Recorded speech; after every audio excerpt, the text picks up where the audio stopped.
In 1946, Trader Vic shared a cocktail called the Mexican El Diablo, and along with the recipe, he gave this description. I hate like hell to bring up unpleasant things at a time like this, but go easy on this one because it's tough on your running board. This was from Trader Vic's Book of Food and Drink from 1946, which is his very first book. The recipe was simple. It had lime, tequila, creme de cassis, and ginger ale. The same exact drink shows up in the 1948 Bartender's Guide and again in the 1968 Pacific Island Cookbook, this time just as the El Diablo. The drink also appears in the 1972 Bartender's Guide and the 1973 Trader Vic's Book of Mexican Cooking, which makes it one of the more prevalent of the Trader Vic cocktails to show up in so many of his books. However, this is probably not a Trader Vic cocktail, but instead, the first known recipe comes from an office in Miami. While the Ronrico distillery was located in Puerto Rico, the worldwide sales headquarters was based in Miami, where they would create and distribute various cocktail guides to bartenders and consumers. These books are not the easiest to date. Most of them have no copyright, but the consumer versions are a little bit easier. The Rum Connoisseur has a copyright of 1941, and the A to Z Drinking Guide has no date, but was offered to consumers as far back as February 1940. The Mixtros guides, or at least the two that I have, do not contain any dates, but they do have a few clues to roughly date them. First, this Mixtros guide, which I'm pretty sure is the oldest, contains a section called Tropical Specialties, which includes very specific Ronrico cocktails. This section was copied exactly to the 1940 reprinting of the How and When.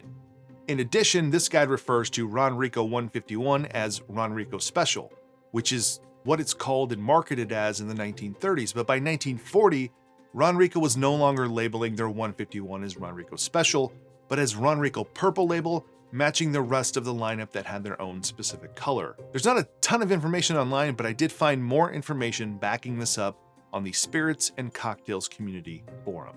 Now that means that this guide is most likely from 1940 and possibly earlier, and this book contains some of the first recipes in print that we know of for drinks like the Pongo Pongo and the Hurricane, which is definitely not from New Orleans, more likely from Miami.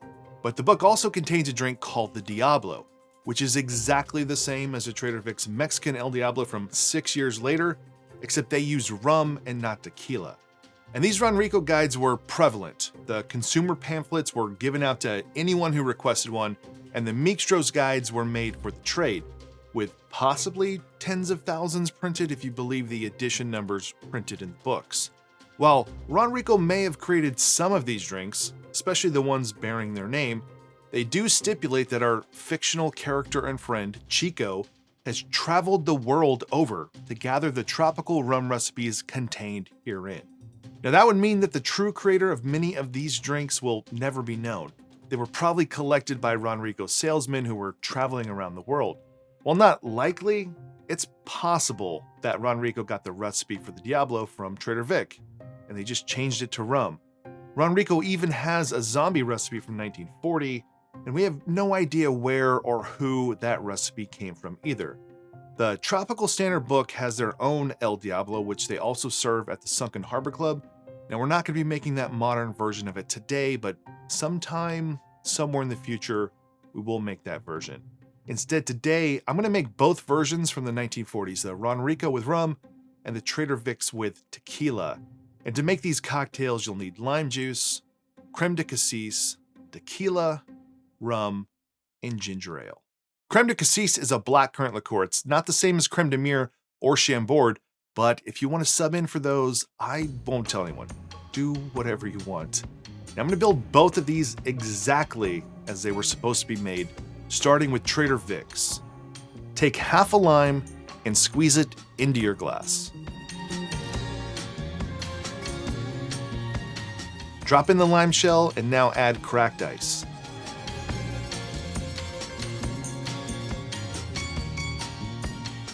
Next, add in 1 ounce of tequila,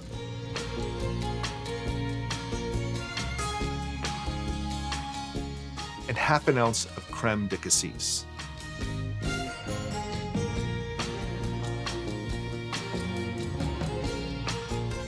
Top this with ginger ale.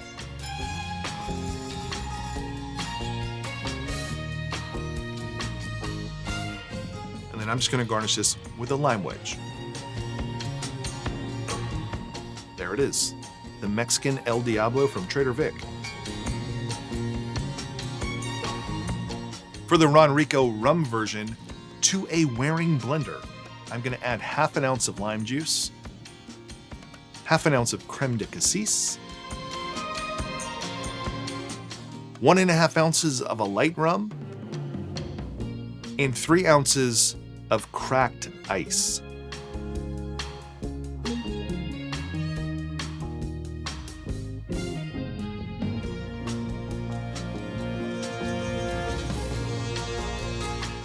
Next, I'm going to take a glass that's 1/4 full of cracked ice and pour our drink into the glass.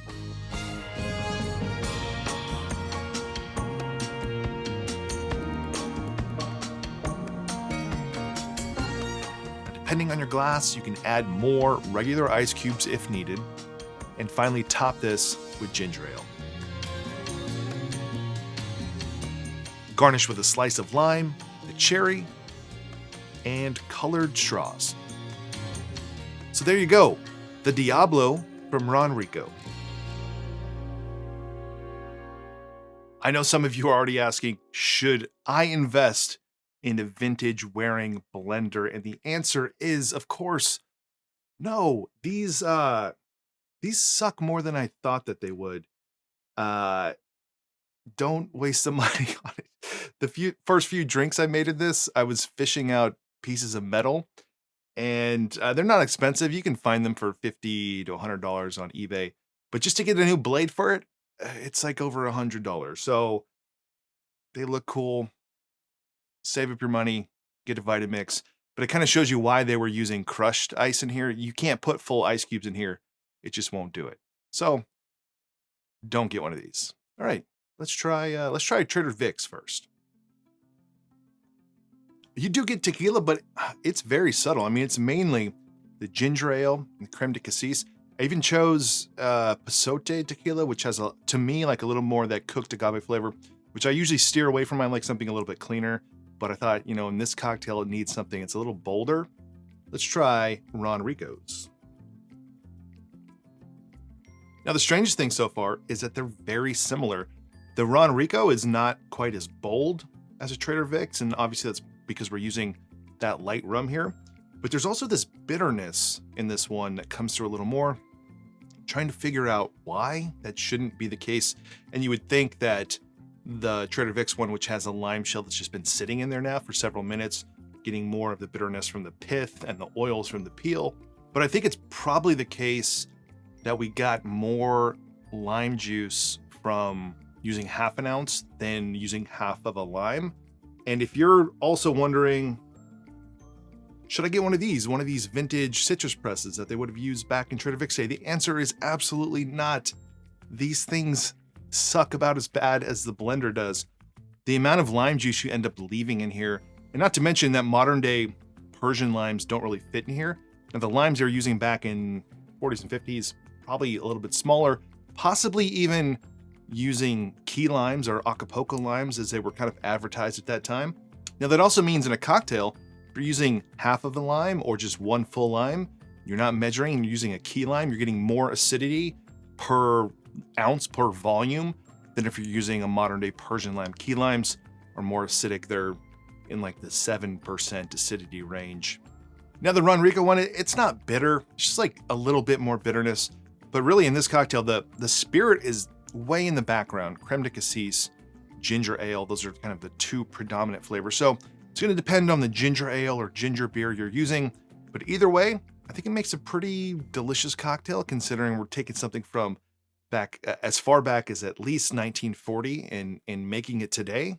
And one of the more difficult things to match if you're trying to build a cocktail today is using the correct glassware. I think Trader Vic calls for an 8-ounce glass, a Collins glass. I don't actually know if he was calling for a Collins glass, but these glasses I've had these forever. They're 9-ounce Collins glasses, and they're kind of perfect for old school drinks and especially for a gin fizz, because if you start using something that's like 10, 12, 13 ounces in a gin fizz or an old drink like this, you're not going to have the volume of the drink to fill your glass.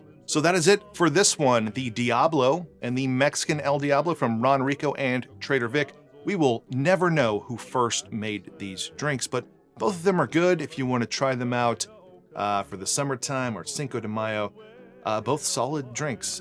Get the creme de cassis if you can, or just sub in creme de mire or a Chambord if you just want to try it before investing in even a little tiny bottle of creme de cassis. So that's it for this one. If you enjoyed this video, give it a like below. Check out the Patreon page if you want to support this channel more. And otherwise, see you on the next one. Came a famous hero one day. He fought a native army and pushed it o'er the folly and said, "Away no ho yeah, away no ho yeah."